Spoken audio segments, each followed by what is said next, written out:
이렇게 만나 뵙게 돼서 반갑습니다. 오늘 여러분에게 제가 말씀드릴 거는 한국의 유해발굴 사업에 대해서 개괄적으로 좀 말씀드릴까 합니다. 그 사람 뼈에 대한 연구는 이제 각 문화권에 따라서 그 시기에 따라서 다르게 이제 그 대하고 있죠, 사람들이. 그런데 그 우리나라 같은 경우는 그 사람 뼈, 선사 시대든 역사 시대든 사람 뼈에 대해서는 상당히 좀 이렇게 편견이 좀 있으신 것 같아요.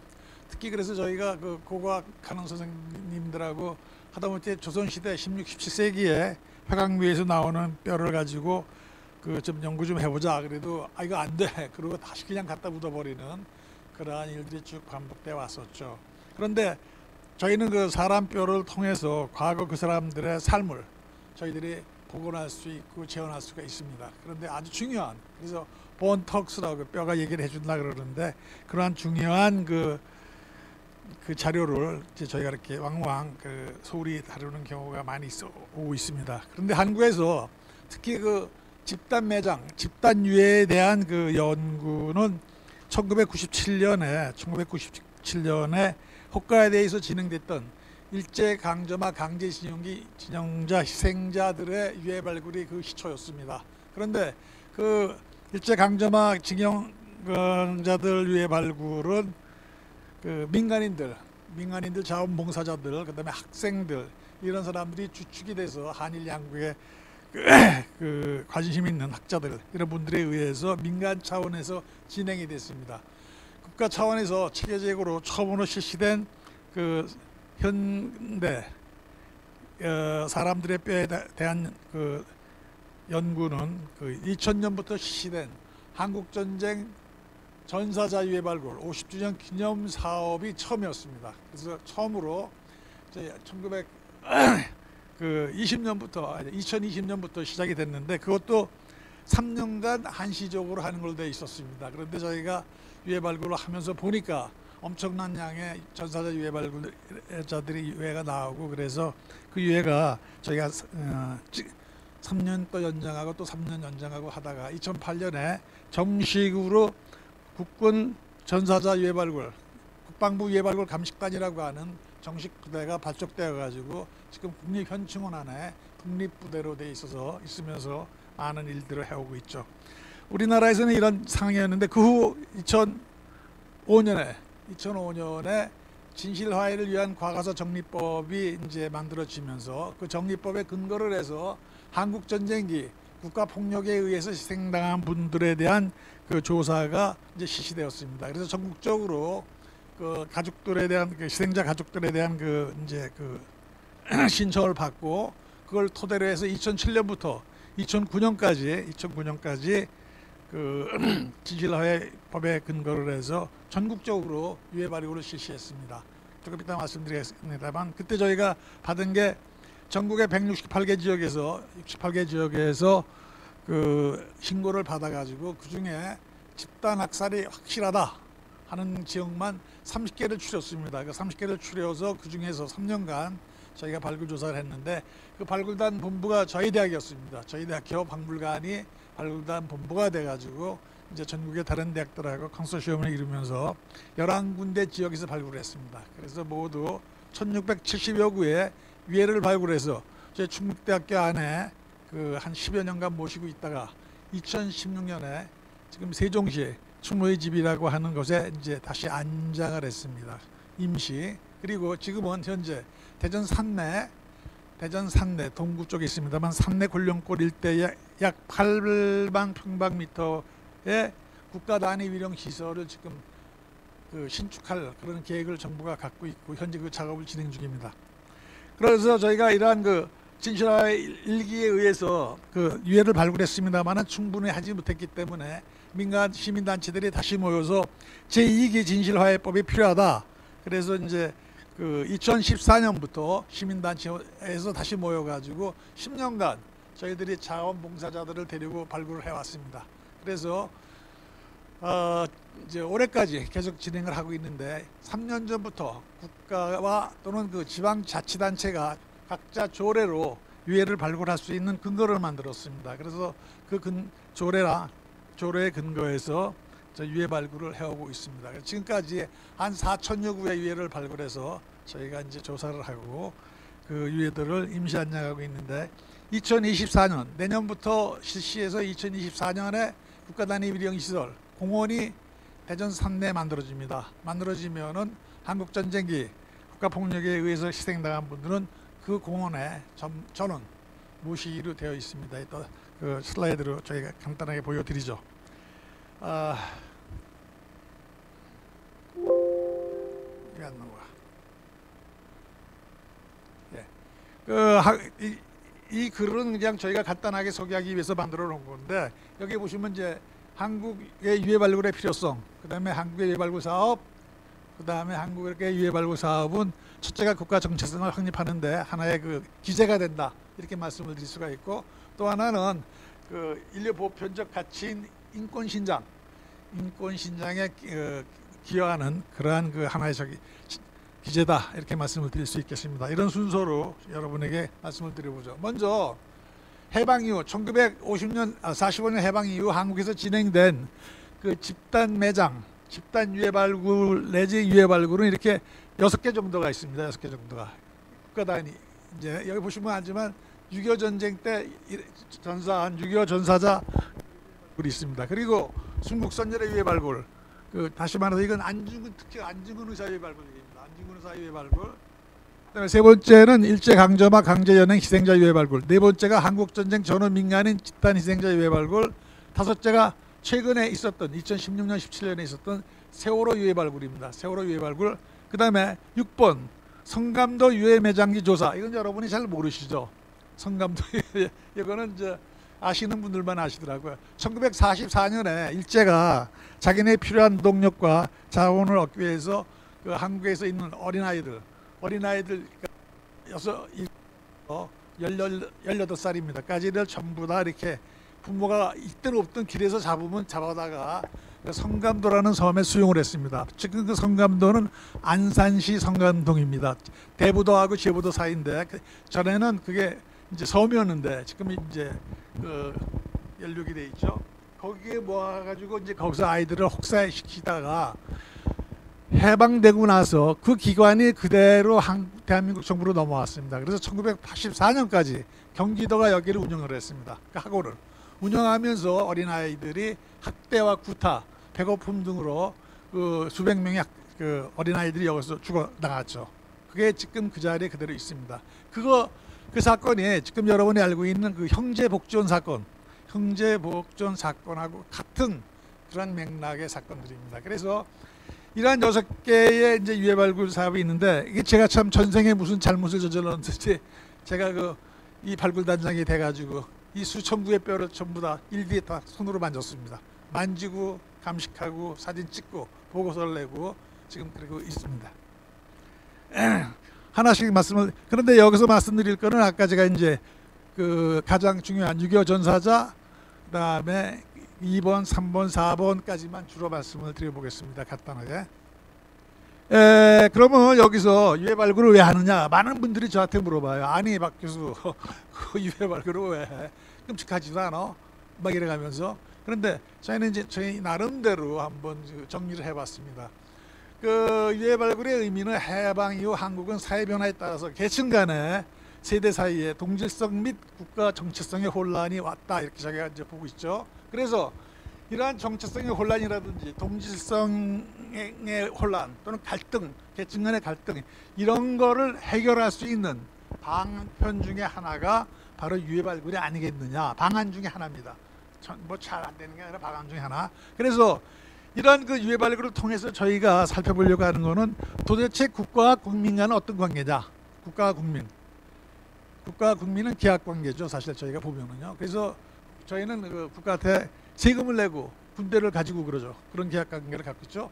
그러면 국가는 우리한테 뭘 해줘야 되느냐. 우리의 생명과 재산을 지켜줘야 합니다. 여러분들이 요새 텔레비에서 한창 나오는 얘기가 바로 서해안 그 이야기죠. 서해안에 우리 공무원이 죽었습니다. 국가의 가장 존립하는 기본 근거는 국민의 생명과 재산을 어떤 상황에서도 보호해 주어야 합니다. 만일 국가가 그러한 책임을 방기한다면은 그건 국가로서의 의무를 방기하고 있는 거죠. 그래서 이렇게 국가와 국민 간의 관계를 한번 우리가 이렇게 이제 살펴보게 되고, 그 다음에 또 하나는 이제 민간인 희생자의 경우인데 과거사를 청산해야 됩니다. 과거사를 청산하는 방법 중에 하나가 바로 유해 발굴인데, 이런 과거사 청산을 통해서 우리가 앞으로 선진국으로 더 나가야 됩니다. 과거사를 청산하지 않고는 앞으로 나갈 수가 없죠.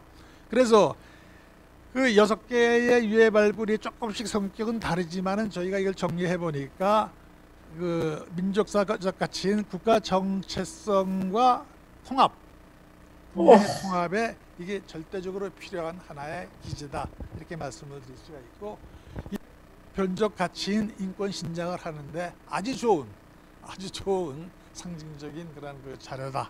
그래서 우리는 이렇게 국가 정체성을 확립하고 인권을 신장함으로써 궁극적으로는 우리 사회 각 계층 간에 어떤 화해를 통해서 서로 상생하고 국가가 이제 통합을 해야 됩니다. 통합을 해서 이를 바탕으로 우리가 평화라든지 이쪽으로 나가야지만 된다. 그런 의미에서 유해 발굴이 그 역할을 할 수 있다. 이렇게 여러분에게 말씀드릴 수 있겠습니다. 자, 우리나라 유해 발굴에 그래서 관한 법률은 2000년에 처음 만들어집니다. 한국전쟁 발발 50주년 기념 전사자 유해 발굴은 대통령령이었습니다. 법률이 아니고. 저희가 이제 일을 해 모든 걸 법에 의하지 않고 하면은 굉장히 그 동력도 떨어지고 그렇습니다. 그래서 꼭 법의 근거를 가져야 됩니다. 그런데 6.25 전사자도 전쟁이 일어난 지 50년이 지나서야 겨우 대통령령으로 이걸 하게 됩니다. 대통령령으로. 참 그 나라가 국가가 굉장히 자기의 책임을 방기하고 있었죠. 그 다음에 2002년에 일제 강제징용자 처리법. 이것도 아직도 미안으로 많이 남아 있죠. 일제 강제징용으로 끌려갔던 사람들이 뭐 보상을 받았냐 안 받았냐, 뭐 그다음에 정신대 문제라든지 이런 것들이 다 여기에 얽혀 있는 겁니다. 그 다음에 2005년에 진실화해를 위한 과거사 정리법. 여기에 근거해서 한국 전쟁기 국가폭력에 의한 민간인 희생자 유해 발굴을 진행하고 있는 겁니다. 그 다음에 2008년에야 6.25 전쟁 전사자 유해 발굴에 관한 법안이 만들어집니다. 2008년에. 불과 15년 전이죠. 그래서 여기에 근거해서 국방부 유해 발굴 감식단이라고 하는 그 조직이 만들어지고 이제 국가의 지원을 받아서 체계적으로 전국적으로 유해 발굴을 하고 있는 겁니다.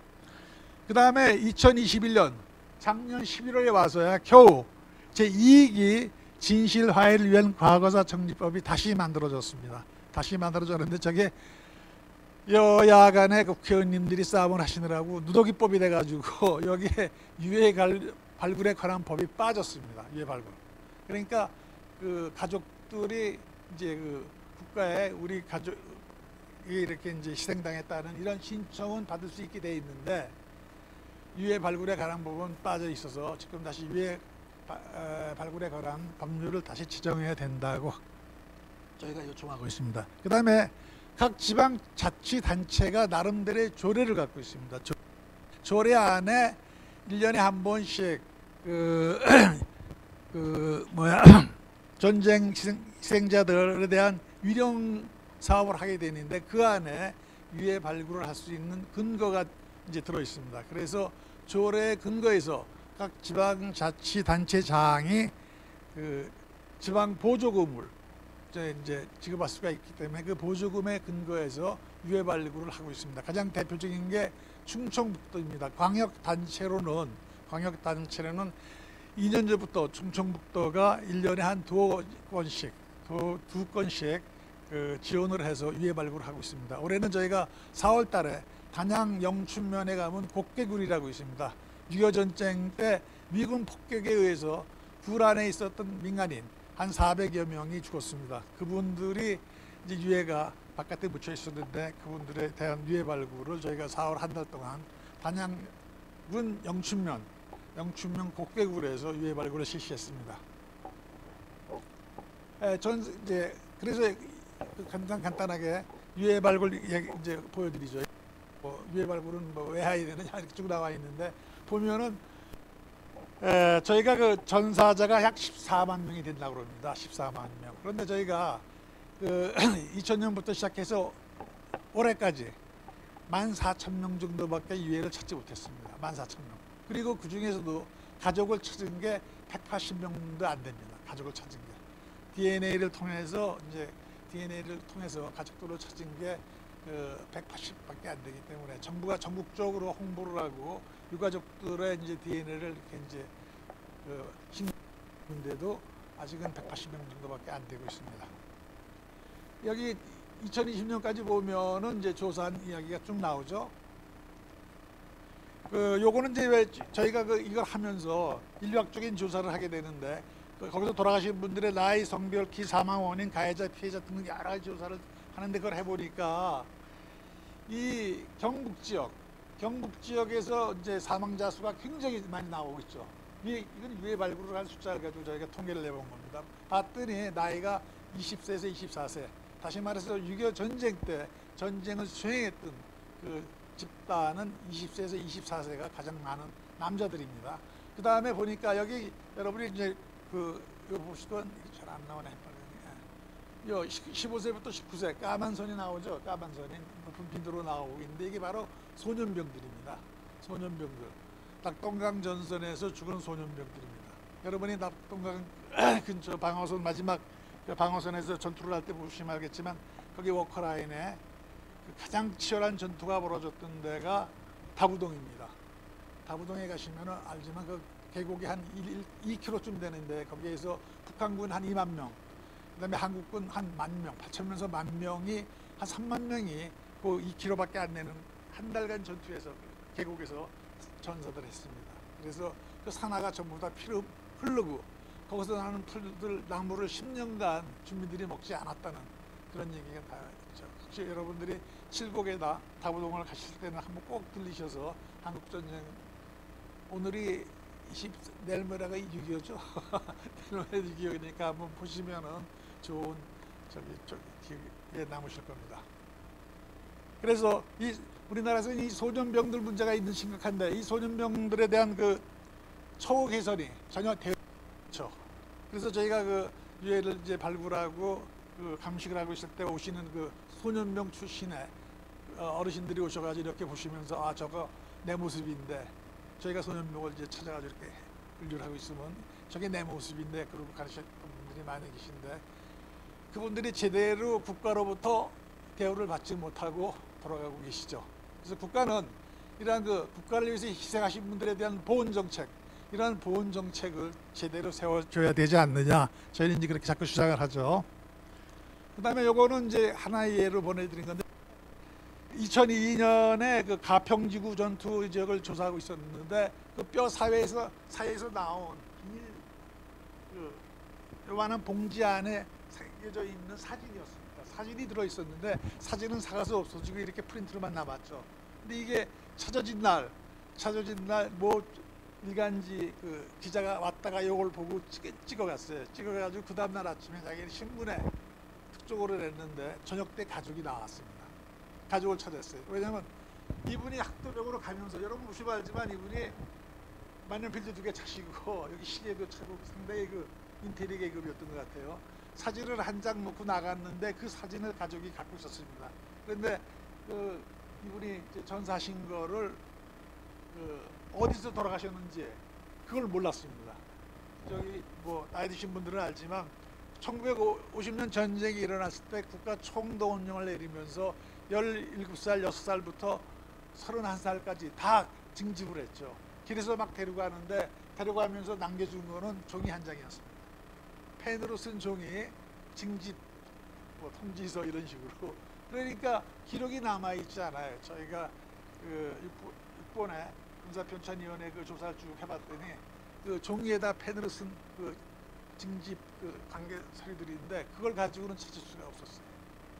그래서 이제 그 다음에 요것도 역시 가평에서 나온 중공군의 시입니다. 그래서 이렇게 나오신 분들은 저희가 1년에 봄, 가을로 각 지역마다 유해를 발굴한 분들을 모셔다가 국립현충원에서 이렇게 안치를 하고 있습니다. 안장은 저희가 이제 유해가 신원이 확인되면은 안장을 하죠. 안장은 어디서 하느냐? 우리나라 국민묘지가 다 찾기 때문에 안장은 대전 현충원에서 합니다. 그러면 그 서울에 있는 현충원에서 뭘 하느냐? 주로 안치를 합니다. 여러분이 가시면 알지만 국립현충원 안에 문명용사탑이 있죠. 문명용사탑 지하에 방이 있는데 조그만 셀로 되어 있습니다. 그래서 발굴되는 유해들은 전부 다 화장을 해서 그 셀에다 안치를 하는 겁니다. 그리고 나머지 분들은 안장. 근데 갔다 오신 참전용사분들은 각 지역에 있는 호국원에 모시는 거죠. 돌아가시면 호국원으로 모십니다. 이런 식으로 이제 저희가 모시게 됐죠. 그럼 2007년 8년에 이제 국군 유해 발굴 무대를 창설해 놓고 저는 이제 다른 길로 가자. 다른 길로 간 게 민간인 희생자 쪽으로 가게 됐습니다. 그래서 민간인 희생자 유해 발굴을 2007년 8년부터 지금까지 학교 떠난 지 10년이 지났는데도 지금까지 발굴을 하고 있습니다. 이게 아마 전생에 큰 제가 잘못을 저지른 것 같습니다. 자, 이거는 뭐 이제 뭐 발굴 성과인데 이 발굴 성과 중에 하나가 저희가 재밌는 게 뭐냐면 한국의 유해 발굴이 오늘날 전 세계에서 일어나고 있는 많은 그 제노사이드라든지 이거의 하나의 모델이 됩니다. 그러니까 세르비아나 보스니아, 루안다 또는 베트남 이런 데서 그 많은 전사자들이 발생을 하고 민간인들이 죽었는데 그래서 조사하는 하나의 모델로 저희가 이제 자리를 잡았습니다. 그래서 저희들이 하는 방법이 이제 그쪽으로 수출도 되고 많이 이제 사용을 하고 있습니다. 그리고 이제 제가 제일 그 뭐 기본 자료라든지 이런 얘기가 나오고 그러는데 여기서 이제 저희가 문제가 되는 게 이겁니다. 이 전문 인력이 필요한데 그 시민단체 사람들은 굉장히 그 열정도 있고 노동력도 좋습니다. 그런데 전문성이 없죠. 근데 전문성을 키워줄 수 있는 건 대학입니다. 대학에서 석사 박사급에서 훈련을 시켜줘야 되는데 불행하게도 여기에 관련된 거를 가리키는 대학이 전국에 하나도 없습니다.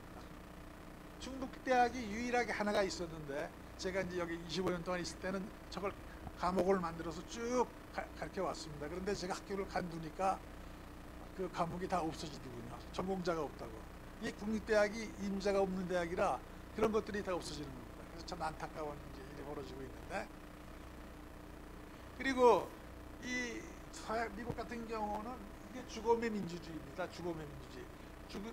전쟁터에서 죽은 사람을 발굴하면은 장군이든 쫄병이든 사병이든 그냥 순서대로 갖다 묘역에다 묻죠. 국립묘지에다. 근데 우리는 여러분이 부심하지만 현충원에 가면은 차별이 있죠. 장군묘역, 장교묘역, 하사관 묘역, 사병묘역 이런 식으로 죽어서까지 구분하는 차등을 두는 그런 사회가 한국 사회입니다. 그래서 저희가 야 이거는 이제 이렇게 안 되지 않느냐. 그다음에 또 하나는 서양에서는 1차 세계대전 때 전쟁에서 죽으면은 그 사람들을 전선에서 고국으로 모셔가지 않았습니다. 모셔가지 않고 혼만 가져간다고 생각을 해서 자기네 나라에다 문명용사탑을 만들었어요. 그래서 이제 외국 정상들도 오면은 문명용사에 가서 다 헌화를 하죠. 그리고 그 사람들의 시신은 그 현장에 묻혀 있었습니다. 근데 이제 이 죽은 사람들을 끝까지 찾아서 고향으로 데리고 돌아가자 하는 거는 미국에서 나온 겁니다. 미국에서 이제 뭐 베트남전이라든지 한국전쟁이라든지 이런 데 돌아가신 분들을 하나라도 마지막까지 찾아서 이제 고향으로 돌아간다. 그래서 그런 발굴 부대를 만들고 이제 일을 하는데 거기를 한국이 벤치마크한 겁니다. 그래서 한국도 끝까지 찾아서 돌려보내 드린다 그러는데 조금은 세월이 늦었죠. 많이 늦었습니다. 왜냐하면 한국이 급속도로 발전하면서 도로공사, 항만공사, 무슨 그 건설 사업하면서 굉장히 많은 유해들이 특히 전방에서 전부 다 그냥 없어졌죠. 자, 안중근 의사 발굴을 한번 잘 아시죠? 이분이 가운데 단작을 듣고 계신 분이 최서면 선생이십니다. 혹시 아시는 분 계신지 모르겠습니다만, 예, 최규하 선생님 사촌입니다. 사촌. 그래서 저분이 다른 분이었는데 저희가 안중근 의사에 대한 건 해방되고 나서부터도 계속 안중근 의사가 중국 어디에 여순에 묻혀 있으니까 발굴해야 된다 해서 했는데 그때 2006년에 최서면 몇십 년간 일본에 계시면서 그 자료를 모았어요. 일본서 광희성, 문무성 뭐 이런 데서 자료를 모아가지고 사진 2장을 갖고 오셨습니다. 그 사진 2장을 한국에 이제 통일부에다 제출하고 안중근 의사가 여기 묻혀 있다. 확실한 근거다. 그래가지고 이제 남북 장관회의, 그다음에 당시 노무현 대통령 남북 정상회의 하면서 그러면 안중근 의사 유해를 발굴해 보자. 그래서 남북 그 관련자들이 대련에서 만났습니다. 만나서 2006년에 그러면 그 장소를 보자. 왼쪽에 있는 사람들의 대부분은 북한 정치인들, 이쪽에는 한국 정치인들, 뭐 외교부 직원, 안기부 직원, 뭐 이런 식으로 보훈처, 그다음에 저 뒤에 안경 두 사람이 저입니다. 저도 이제 전문학자로 참가를 하게 돼서 남북 학자들이 모였습니다. 그래서 그 저희가 그 이제 조사를 하게 되는데 이 사진 두 장입니다. 이 사진 두 장에 한 장은 1911년에 형무소 뒤에서 찍은 사진입니다. 그 형무소 간수들이 일본 사람들은 당시에 그 형무소에서 죽으면 1년에 한 번씩 천도제를 지내줬습니다. 천도제를. 근데 정토 일본에 보면은 그 가장 큰 종파가 조동종이 있고 그 다음에 정토진종이 있는데 주로 정토진정의 스님들이 교회사가 돼가지고 파견 나가 있었습니다. 파견 나가서 이제 저렇게 1년에 한 번씩 천도제를 지내는 겁니다. 그래서 저기 보면 방수들, 이제 스님들, 방수들 가족들이 있는데 그 뒤에 산이 있고 그 밑에 화살표 있는 데가 안중근 의사가 저기 묻혔다 이렇게 돼 있었습니다. 묻혔다. 그리고 이거는 당시 1967년에 여순 형무소 자리입니다. 사진. 여순 형무소 가보신 적 있으세요? 2008년까지 여기가 군사지역이라 민간인이 잘 못 들어가게 했습니다. 그래서 저희가 여기 조사할 때 아주 혼났었는데 지금은 확장이 돼가지고 이게 확장이 돼서 일반 넓어졌습니다만 이 두 장의 사진을 이제 그 당시에 1910년에 여기 전옥의 딸이 저 사진 두 장을 1990년대에 최소면 선생한테 가져왔어요. 가져와가지고 이게 우리 아버님이 그 전옥으로 있을 때 찍은 사진이다. 그래서 그 사진을 이 양반이 들고 이제 우리 한국 정부로 오신 거고 거기에 제가 이제 원래 한 남북 한 이렇게 해서 세 나라가 유해 발굴을 공동으로 하기로 했었어요. 그런데 그래서 아까 말씀드린 대로 2016년 7년에 이제 남북한이 만나고 또 개성에 가서 회담을 하고 그래서 유해 발굴을 하자. 그랬는데 2007년에 북한에서 그냥 미사일을 꽝 하고 쏘는 통에 그게 다 깨져버렸어요. 깨져버리고 할 수 없이 이제 저희가 유해 발굴을 못 하나 보다 그랬는데 이명박 정부 시절에 저 지역을 뒷지역을 자기네들이 저희가 2006년에 갔을 때 저기가 군사지역이고 문화재 보호구역이기 때문에 개발을 못한다. 윤영성 정부에서 그랬거든요. 그런데 2007년에 여기다 아파트 공사를 시작했어요. 어느 실력자가 아마 밀어붙였는지 그러니까 기자가 저때 미국에 있었을 때 전화를 해가지고 여기서 아파트를 짓고 있는데 혹시 여기가 안중근 의사가 묻혔다고 추정되는 지역이 아닙니까? 그렇게 이야기가 됐죠. 그래가지고 부랴부랴 돌아와서 보니까 바로 그 지역에다 아파트 공사를 하고 있었어요. 그래서 한국 정부가 중국 정부한테 강력하게 항의를 하고 그때 이명박 대통령이 중국을 가게 돼 있었습니다. 그래서 그거 연계해서 중국을 못 가는 한이 있어도 우리는 이걸 저기 한다 뭐 이런 식으로 외교적 압력을 가해가지고 중국 정부가 처음으로 승낙을 했어요. 외국인들 와서 발굴해라.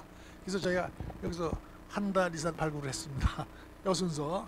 이게 제가 학생이 그때 여기서 학교에 있었는데 월화 수요일 날은 비행기 타고 대련 여수를 가서 여기서 수업을 하고 수요일 날 저녁 비행기 타고 대련 가서 여순까지 가가지고 목금토 일요일 날까지 발굴하고 일요일 날 다시 비행기 타고 들어와서 월요일 여기 수업하고 이런 식으로 한 40일을 보냈습니다. 왔다 갔다 하면서 가면서 발굴을 했는데 불행히도 유해는 찾지 못했습니다. 그 다음에 요거는 이제 인권 신장의 이 두 개는 아까 말씀 그 두 개는 바로 국가 정체성의 확립입니다. 저는 그걸 통해서 우리가 나는 대한민국 사람이야. 나는 대한민국이 우리 국가지 이런 마음을 들게 하는 하나의 상징적인 그런 상징물입니다. 여기에 비해서 인권 신장의 예는 홋카이도에서 진행된 그 강제연행 희생자 유해 발굴입니다. 저희가 1997년부터 자원봉사자들을 데리고 홋카이도에서 발굴 사업을 했는데 보시면 알지만 홋카이도는 1938년에 일본이 태평양 전쟁 중 국가총동원법을 제정을 해가지고 조선반도에 있는 많은 사람들을 이제 강제징용을 해갔죠. 근데 일본 사람은 강제란 말을 안 씁니다.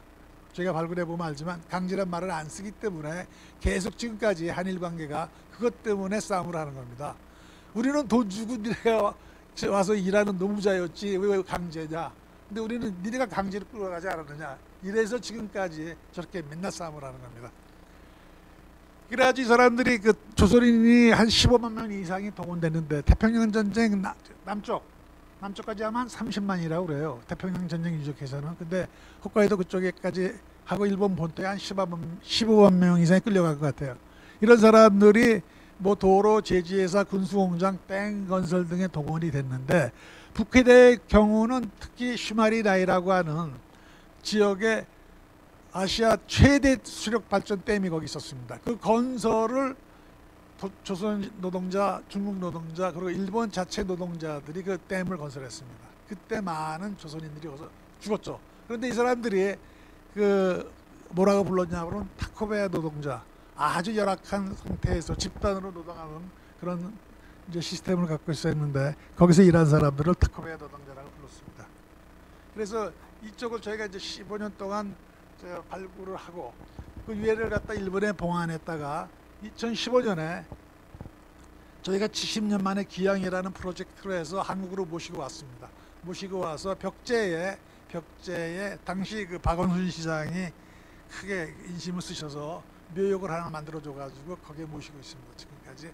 그래서 지금도 한일 대학생들, 한일 요즘 대만까지 느껴가지고 대만 그래서 3개국 대학생들이 1년에 한 번씩 번갈아 가면서 이제 그 모임을 갖고 이제 토론도 하고 동북아시아의 문제를 이제 유해 발굴도 같이 하고 그럽니다. 자, 바로 이게 일본에 보면은 저렇게 탄광, 그 다음에 이제 저희 슈마리나이 댐, 저 위에 아사시노 비행장, 저 아사시노 비행장은 일본인이 그 1945년이 되기 전에 마지막으로 북달에다 건설했던 비행장입니다. 저 비행장은 활주로가 이런 나무 네모된 나무로 쭉 깔아가지고 북한의 그 일본이 관동군이 소련군의 침공을 미리 막기 위해서 건설했던 그런 비행장이 있는데 그 비행장에 조선인들이 많이 동원돼서 죽었죠. 여기서 저희가 이제 발굴을 쭉 해왔습니다. 그리고 이러한 그 탄광에서도 해야 되는데 유발이 탄광이니 뭐 저런 그 기모의 아까마 이런 데서도 해야 되는데 이 사람들이 그 탄광 안에서 이제 가스 폭발로 죽으면은 그걸 갖다가 거기다 물을 다 붓댑니다. 물을 붓고 탄광 입구를 콘크리트로 봉쇄해 버렸어요.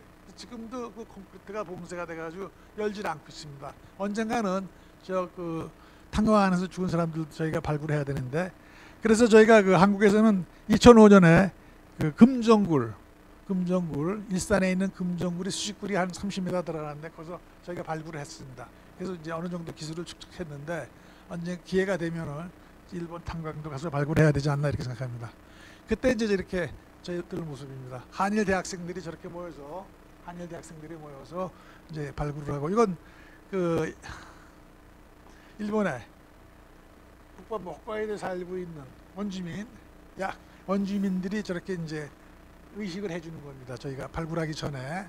그리고 이제 한일 대학생들이 저렇게 같이 발굴을 하고 저 왼쪽 사진 있는 그 오른쪽에서 두 번째 있는 사람은 서승이라는 사람입니다. 일본 니치메이칸 대학에 교수하던 서승.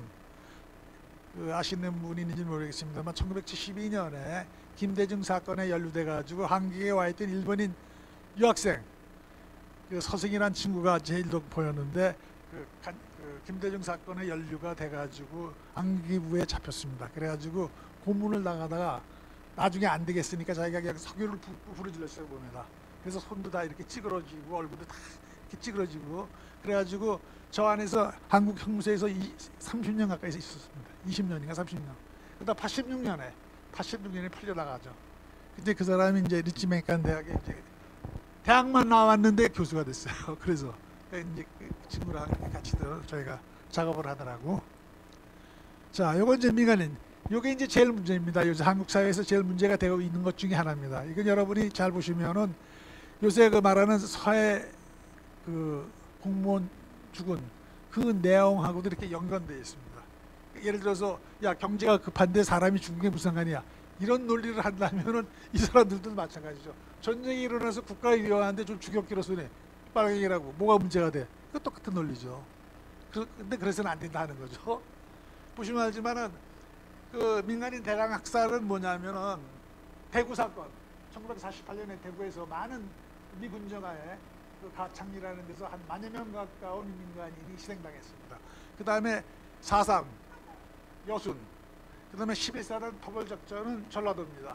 6.25 전쟁이 일어나면서 전라도 지역에 그 빨치산을 토벌한다는 명문 아래 전라도에서 11사단이 많은 민간인들을 희생시켰죠. 그러니까 영암의 불갑산이라든지 뭐 장흥, 군산 이런 데서. 그 다음에 국민보도연맹, 국민보도연맹은 아시는 분은 아실 겁니다.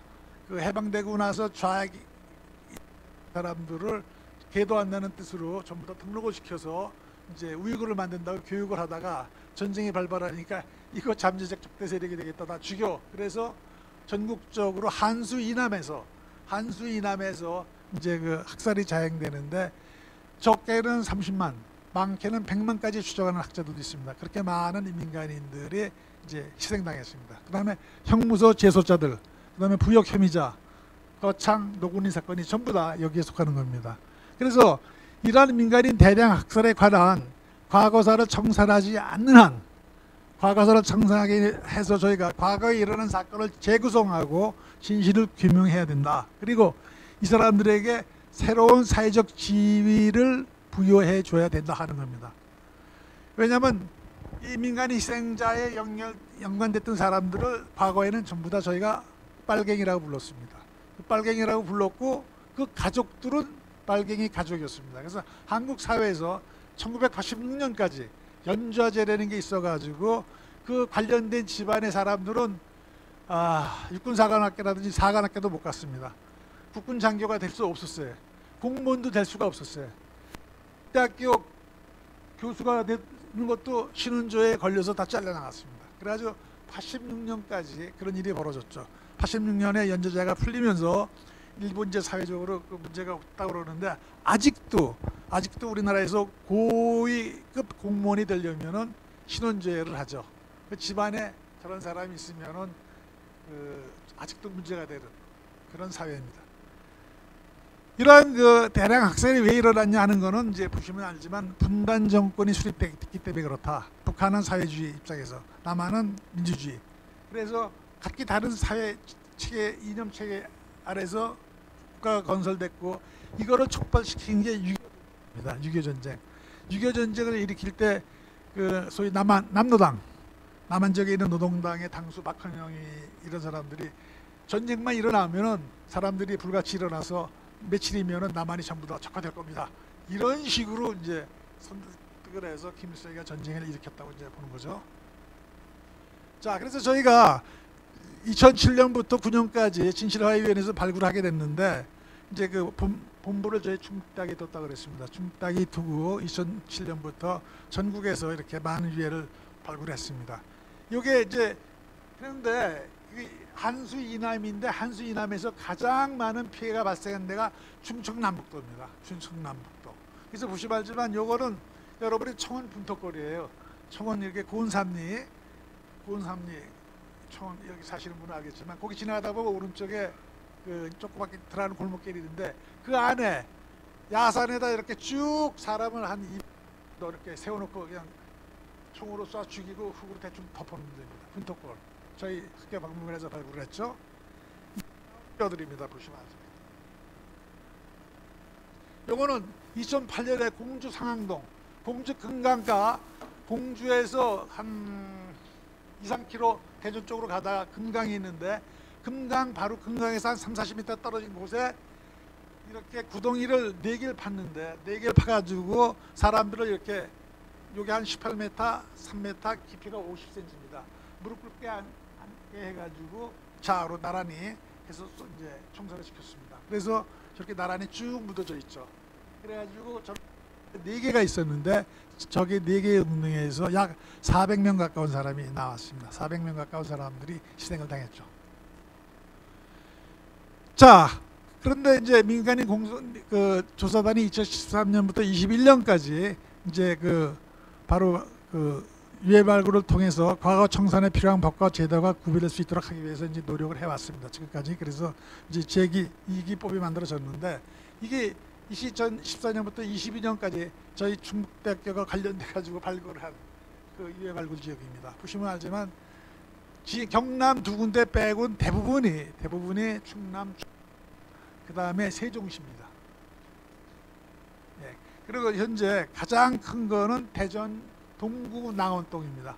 동구 산내라고 하는 데인데 거기서 이렇게 옥천으로 넘어가는 길 옆이 한 1km가 되어 있는데 1km에 달하는 골짜기에 바로 무덤 죽은 사람들이 약 최대 7,000명, 최소 1,800명이 거기 묻혀 있다고 지금 그렇게 알려져 있습니다. 거기서 저희가 지금 발굴 조사를 하고 있는데 작년에만 저희가 하면서 962분을 찾았습니다. 도랑이 쭉 있는데 그 도랑 안에서 찾은 분이 962분, 10m당 100명씩을 주기해서 집어넣었어요. 그런 것들이 골짜기가 쭉 나왔죠. 지금도 이제 발굴하고 있는데 이번에도 한 100여 구가 이렇게 묻혀 있더라고요. 자, 근데 또 이제 다른 거는 뭐가 있냐면 가장 또 참혹한 거는 아산 배방읍 설화산입니다. 아산에 가면 배방읍이라고 있죠. 그 설화산인데 설화산 밑이 고불 맹사성 그 생가입니다. 그 뒤에 산 정상쯤 가면은 뭐가 있냐면은 일제시대 때 그 폐금강이 있습니다. 항아리처럼 생긴 폐금강에다가 어린아이와 여자들을 한 230명 그 쏴서 죽여가지고 거기다 그냥 묻어버렸어요. 근데 조사를 해보니까 2살부터 12살짜리가 한 60명, 그 다음에 19살부터 29살 되는 여자가 한 80명, 대부분 그렇게 해서 죽이고 이제 죽였는데 그 사람들은 주로 누구냐? 부역 혐의자 가족이었습니다. 부역 혐의자 가족. 그래가지고 어느 집안은 일가족이 전체가 다 몰살돼서 가서 죽었어요. 그래서 저희가 발굴하다가 미국 교포가 한 분이 오셨는데 자기가 그때 살아남은 사람이다, 6살 때. 그래가지고 자기가 자라서 미국으로 이민을 갔어요. 그러다 이민 갔다가 한국에서 그 유해 발굴하는 소식을 듣고 비행기를 타고 오셨어요. 자기 뭐 어머니, 삼촌, 뭐 아버지들이 다 여기서 죽었다고 그러면서 지금 이제 80 가까이가 되셨는데 여기 이제 여기입니다. 보시면 알지만 여기가 이제 그 발굴 지점인데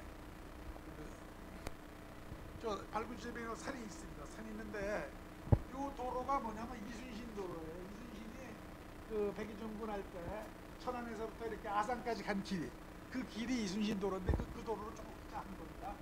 길 옆에 있는 건데 여기 보시면 알지만 유해가 이렇게 나오고 있었습니다. 불과 2, 3m에서 30가 나무 밑에 나무가 자라가지고 그래서 이제 발굴이 됐고 이 죽은 사람들 모습 그대로 이게서 나온 겁니다. 280여 명의 뼈를 이제 저희가 이제 분류를 하니까 작업을 해보니까 이렇게 나와 있었습니다.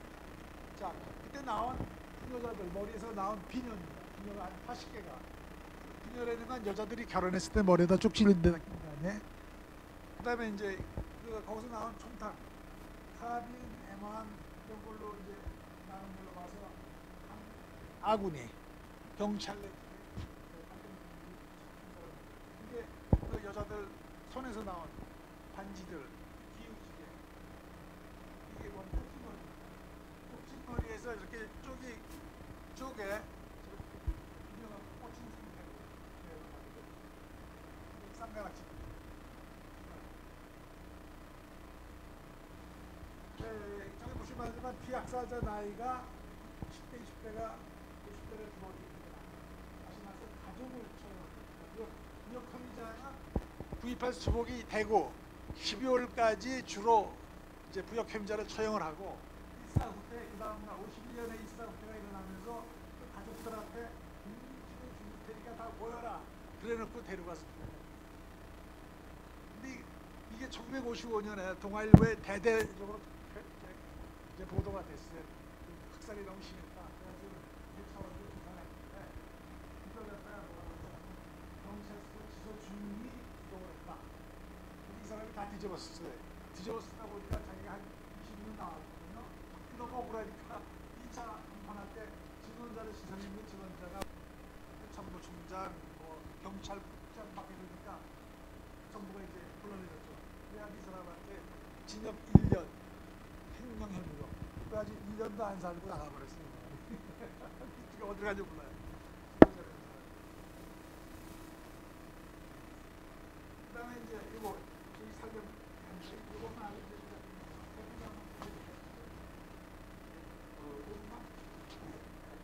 이게 보시면요, 그 1950년 그 납독 그 한강이 뚫리면서 뚫리기 바로 직전에 6월 17일부터 7월 17일까지 3차에 걸쳐서 1400명, 1800명, 약 3000명에 한 7000명까지 죽였거든요.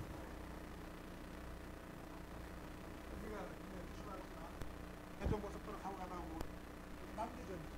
남대전에서 이렇게 나가면 여기가 이거 넘어가면 여기가 우철입니다. 우철. 홀룡제라고 있죠. 그 사이로. 무슨 이제 저희가 조사하게 되는데 이 빨간 범위 내에 국가단위 임금시설이 들어가는 빨간 범위.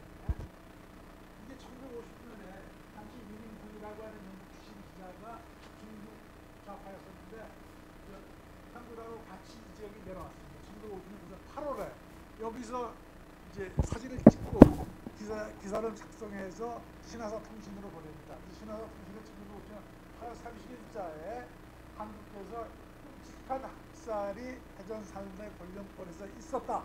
자기가 가서 보니까 100야드짜리 또랑이 3개, 30야드, 60야드가 각각 한 개씩, 그 다음에 200야드짜리가 한 개, 이렇게 해서 약 7,000명 가까이가 죽었다고 보도를 합니다. 그래가지고 이 사람은 그 보도를 하게 되니까 그걸로 인해서 영국 정부로부터 반역자로 찍혀가지고 20, 30년 동안 영국을 못 돌아갔어요. 동독에 있다가 나중에 이제 자기 부인은 먼저 돌아가고 동독에 있다가 20년인가 30년 지난 다음에 이제 돌아가서 죽고 나서 그 자료를 영국의 셰필드 대학에다 다 기증을 했어요. 그래서 재작년에 이제 저희 이제 그 사람 하나가 가서 그 자료를 전부 다 카피해 왔는데 카피해온 사진 중에 하나인데 그 당시 1951년도 50년도 그 홀령권 지금 거기에 연구소입니다. 요거는 뭐냐면 1950년에 미 그 북동사령부에 있던 소령이 와서 이제 찍은 사진입니다. 이게 1999년까지 미 문서국의 비밀 문서로 분리돼 있다가 99년에 해제가 됐어요. 해제가 된 사진 18장인데 거기 보니까 민간인들이 저렇게 데려다가 처형을 합니다. 처형을 하고 이렇게 또랑을 쭉 가가지고 또랑을 쭉 봐가지고 지금 저희가 발굴하고 있는 게 이거 그래서 여기서 작년에 260부가 나왔고 지금까지 올해 한 100여 부가 지금 나오고 있죠. 계속. 자, 요 지역이 지금 요 지역에서 지금 저희가 발굴하고 있는데 요 지역이 1950년에 소련이 찍었던 바로 그 지역입니다. 사람들이 그 또랑이 죽여가지고 또 나가는 거 찍어있는 그런 사진입니다.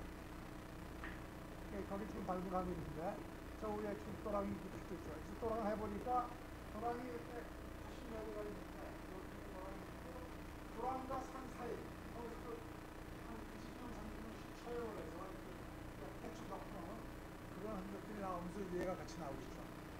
자, 작년에 나온 이유입니다. 이게 우리가 심해가는데 여기서 가시고 이렇게 나왔어요. 그래가지고 또랑 나가는 거예요. 그리고 그때 보시면 이렇게 볼 수가 있죠. 이게 작년에 저희가 도랑에 왼쪽을 해보니까 여기서부터 여기까지 한 30개 가는데 여기서 지금 이렇게 저렇게 나와 있고 이거는 오른쪽인데 위에가 이렇게 쭉 나가고 있습니다. 작년에 여기까지 했고 올해는 여기서부터 왼쪽으로 나가고 있는데 땅속에도 지금 한 몇십 부가 그대로 위에가 박혀 있어서 오늘 비가 와가지고 저희들이 지금 걱정을 하고 있습니다. 뼈가 이렇게 녹으니까 못 쓰게 놔두면 저런 형태의 그 흔적이 있지 않았느냐 이렇게 보고 있습니다. 거기서 나온 저렇게 단추다 보니까 흰색 2열 4열 단추인데 저건 일정한 집단, 다시 말해서 형무소에 있던 형무소들. 저기 죽은 사람 중에 하나가 당시 정판사 사건의 그 주모자 사장입니다.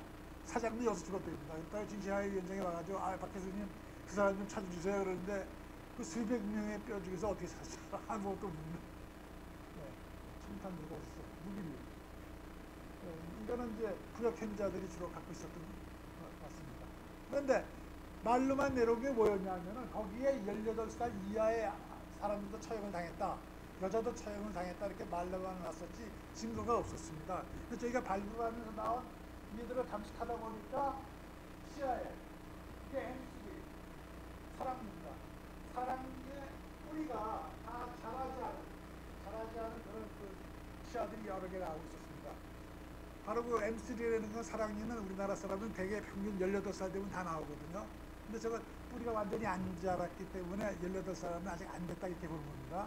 그런 사람들의 그런 치아들이 발견되는 걸로 봐서 그 말로만 전해져 오는 18세 이하의 사람들도 다수 죽었다고 하는 그게 사실로 이제 증명이 됐죠. 이렇게 뒤통수에서 아까 사진에서 보시면 알겠지만 땅바닥에 엎드려 놓고 뒤에서 발톱을 발로 밟고 빵 쏘는 건 이런 식으로 처형을 했는데 바로 뒤통수, 뒷머리죠. 뒷머리에 초반을 구멍이 저렇게 많은 구멍들이 나왔죠. 이게 죽인 사람이 주로 경찰과 특경면허 검정부였고 죽인 사람이 음식을 했다는 얘기가 조사랍니다. 그래서 거기다가 여기서부터 여기까지가 기록인데 그러다 저런 일단 유명시설을 내년부터 줘서 2024년까지 완공시킬 예정으로 되어 있습니다. 저기 설치 자문위원회 위원장은 제가 맡고 있고 요거는 이제 한번 그냥 양념으로 보내드린 겁니다. 2016년에 세월을 이제 들어올 예정들이 없거든요. 그래가지고 그냥 풀렸는데 뻘이 이게 해가 6,000톤인데 얘는 뻘이 한 8,000톤 나왔어요. 그 뻘을 전부 다 손으로 일일이 다 물을 쏴가면서 해가 사람 뼈를 침몰하고 이런 식으로 했어요. 20개 섹션을 만들어서 저기 그 부분을 다 쳐내니까 이거는 이제 그때 돌아가신 분 중에 하나가 체육 선생이 있었습니다. 체육 선생이 있거든요. DNA에서 제가 체육 선생을 찾았죠. 자, 그러면 이제 아까 말씀드린 대로 결론할 때가 됐는데 이제 발굴 조사의 의미는 국가와 국민 간의 계약관계의 이행의 의미가 있다. 그리고 과거사를 청산한다는 데 의미가 있다. 그리고 해결 방안, 저기 죽음의 통과의란 말은 왜냐하면 그 돌아가신 분들의 가족이 연좌제로 묶여가지고 정상적인 사회활동을 할 수가 없었잖아요. 이제 그 고리를 끊치는 겁니다. 연좌제를 끊어버려가지고 그 가족들도 정상적인 사회의 일원으로 돌아와서 저희가 같이 삶을 살아갈 수 있는 그런 게 죽음의 통과 의례다. 저희가 이렇게 보죠. 그래서 그럼 어떻게 이걸 해결해야 되느냐, 민간이 희생자는 첫째가 진실을 규명하는 겁니다. 왜 그런 사건이 벌어졌는지. 그 다음에 둘째는 명예회복을 해야 된다고 생각해서. 세 번째는 인정사업. 네 번째는 배상입니다. 이 배상. 근데 배상이 자꾸 앞으로 나가서 문제가 되긴 했지만 국가는 자기네 책임을 다 하지 못했기 때문에 거기에 대한 그 정신적인 배상 말고 물질적인 배상을 해야 되지 않느냐 이렇게 봅니다. 그리고 마지막으로 인권과 평화 교육, 국민들에게 인권과 평화 교육을 실시함으로써 저희가 좀 더 나은 그런 사회로 나가야 된다. 앞으로 저희가 과제는 민간인의 경우는 미발굴을 위해서는 법적인 뒷받침을 만들어야지만 국가 단위의 시설을 만들 수가 있습니다. 예산 지원을 받습니다. 그리고 또 하나는 전문가 양성. 현장에서 일해주는 분들이 시민단체 분들인데 이분들은 열정이 좋아서 참 일을 잘하세요. 그런데 이거 아까 말씀드린 대로 뭐 감식하고 발굴하고 이런 전문가적인 소양이 있어야 됩니다. 사람 뼈 대학을 전문적으로 훈련받아야 되는데 그러한 전문가 양성은 어디서 해줘야 되냐? 대학에서 해줘야 됩니다. 대학. 근데 우리나라 대학은 이것 좀 무시하죠. 안 하죠. 대학에서. 그래서 조금 문제가 있다고 생각해요. 전문가 양성을 대학 과정에다 넣어서 대학이 책임져야 된다. 이렇게 봐야 됩니다. 근데 이제 여러분들은 대학을 갈 때 꼭 돈 벌기 위해서, 좋은 직장 잡기 위해서 그런 분들도 필요하지만 또 이렇게 사회에 공헌을 할 수 있는 그런 분야에서 일할 수 있는 그런 사람들. 근데 요새 다행히 많은 젊은 여성들이 여기에 참여해서 일을 하고 있습니다. 젊은 여성들이 주말에 와가지고 땀을 뻘뻘 흘리면서 같이 일하는 거 보고 아직도 희망은 있구나 그런 생각을 하고 있습니다. 주저 없이 말씀드렸습니다. 감사합니다.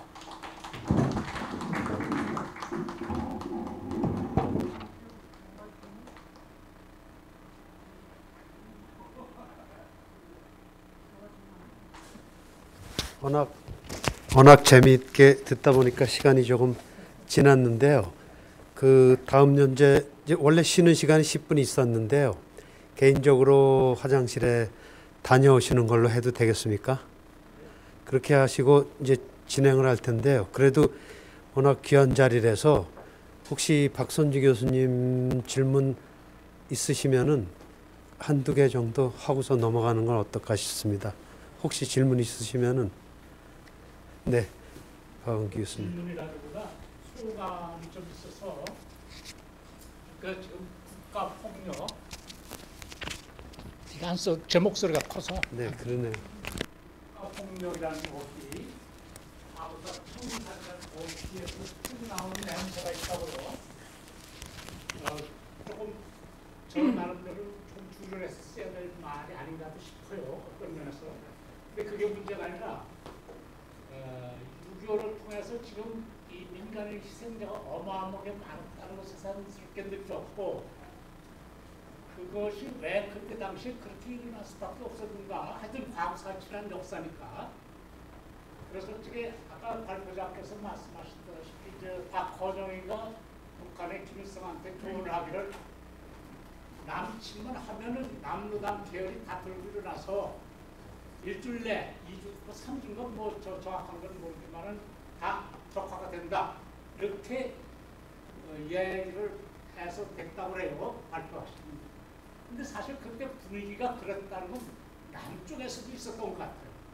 바로 그런 뭐랄까 위험이라고 할까? 그것이 많이 작용을 해서 그렇게 내려가면서 전쟁 후에 내려나면서 남당 계열을 완전히 제거한 거 아닌가 하는 그런 느낌이 들어서 말씀을 드렸는데, 결국 그 원인자를 김일성의 남침에서 비롯된 것이다 이게. 그러니까 남쪽에서 민간의 희생자가 그렇게 많았던 원인은 김일성의 남침에 의해서 야기된 것이다 하면서 세상 강조를 하고 싶다 하는 뜻을 말씀드렸습니다. 간단히 말씀드리면 저희가 지금 조사를 할 때 그 국가 폭력에 의해서 실행이 됐다 이렇게 말씀을 드리면은 연세 들어가신 분들은 굉장히 거부감을 느끼세요. 근데 저희가 말씀을 드리는 건 그게 아니라 국가라는 게 아까 말씀드린 대로 이제 국민의 생명과 재산을 보호해야 된다.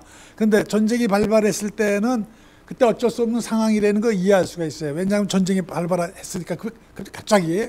그래서 이제 그렇지만 우리나라는 민주주의 국가였기 때문에 삼심제도가 되어 있었거든요. 근데 삼심이 아니라 직결 처분을 해버린 거예요, 전부 다.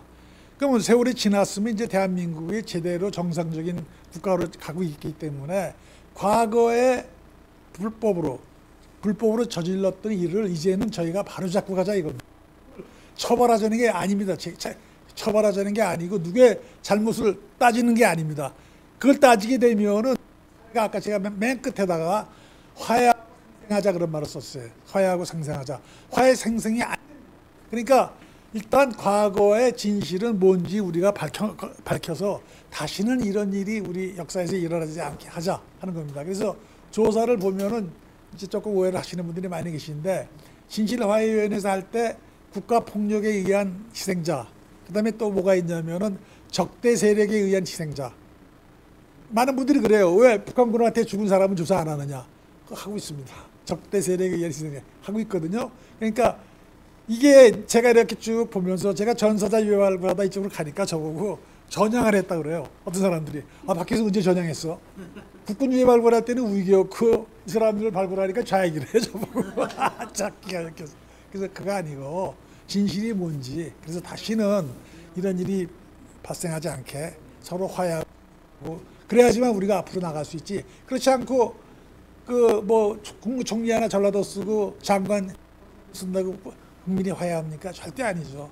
밑바닥에 응어리져 있는 거를 갖다 풀어줘야지만 화해가 되지 않느냐 이렇게 보는 거죠. 예. 한 가지 질문이 있습니다. 예. 그 오산군 관계가 우리나라하고 6.25 참전하고 너무 차이가 나니까 예, 그렇죠. 그 예. 적대감이 나요. 예. 그걸 좀 저희도 어떻게 조절하는지. 저희도 세월호 발굴 조사할 때 네. 세월호 제가 발굴 조사를 하면서 하나 느낀 게, 왜 그런 것들은 왜 좌파 진보에도 전유물처럼 하느냐. 그렇죠. 예? 그 얘기 뭐냐면 우파대로 자기들이 나가서 야 이것도 우리가 할 수 있어. 그런데 안 하거든요. 저희가 그 유해발굴 자원봉사자 모집 해보면은 그쪽 진보 쪽 애들만 와서 일을 해요. 우파 쪽 애들은 안 와요.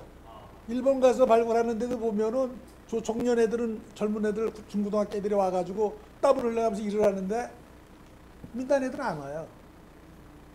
그러면 당연히 그쪽으로 쏠리게 돼 있죠. 그래서 제가 우파 좌파가 좀 이상한 얘기지만 이쪽도 그런데 적극적으로 참여해라 이겁니다. 참여해서 서로 논쟁을 하고 토론하고 이렇게 해야지 한쪽한테 다 주니까 그쪽으로 갈 수밖에 없잖아요. 제가 이게 여담입니다만 세월호 할 때 문통이 왔어요. 문통이 와가지고 야뭐 수반적으로 그러는데 내가 보니까 아니 다른 사람은 안 오는 거야. 이쪽에서 이쪽 사람들. 그러면 당연히 그 유가족이나 거기 있는 사람들은 평화를 해야 그래서 제가 그 이번 선거에는 평화 분산되지만 대선에는 분배적으로 굉장히 많습니다. 이게 한쪽으로 가죠. 그래도 우파적으로 그러지 말고 비용을 잘 내라 그랬더니 제가 녹음이 발표할 때 녹음이 전에 뒤에서 뭐라고 그러냐면 계속 침입한들 지금 할까요? 녹음이가 이분에 대한 그 있습니다. 이제 제가 누구 공개했다고 저 침입하다 그런 사회입니다. 근데 그렇게 논란이 있는 거 말고요. 제가 숭산 스님 돌아가기 전에 들은 게 하나 있는데 승가대학을 만들 때 그 땅 속에서 일본군 유해가 뭐 100단위로 나왔다고 그러더라고요. 그런 거는 사실인지 제가 그거 궁금해서 한번 여쭤보고 싶었는데 그러면 일본에서는 고맙다고 생각하지 않겠어요? 그 일본의 오키나와에 가면 평화의 공원 거기 이제 2차 세계 대전 주요사람이 쭉 뭉쳐 있고 그러는데 거기 가 보니까 조금 우려가 달라요. 제 생각이. 그러니까 아까 제가 초반에 뭐라 했냐면 문화에 따라서 국가에 따라서 주름뼈를 대하는 게 달라진다. 저희는 이번 분위기지만 중국은 무덤이 이렇게 있고 그렇잖아요. 아는 땅 속에 있고. 근데 중국 애들은 바깥으로 나와 있잖아요. 지금 무덤 보셨어요? 지금 무덤 집처럼 나오고 바깥으로 나와 있잖아요. 달라야겠다. 네, 감사합니다. 시간 관계상 감사합니다.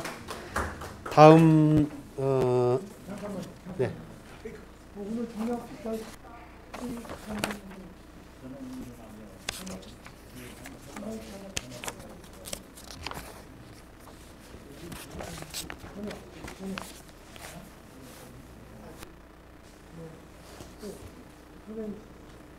네. 한번 손 들어보세요. 저녁. 박 교수님 어떠세요? 안 하세요? 고맙습니다. 다시 한번. 몇 분이에요? 몇 분? 교수님도 가실 여덟? 거예요. 예, 8? 해야지. 다시 한번 미안합니다. 한 번만 더. 8? 하나, 셋, 넷, 다섯, 여섯, 일곱, 여덟 분이신데. 8. 열영자분 구창덕 교수님 못 가시는 거죠? 8분이시네요. 네. 다음으로 지나가겠습니다.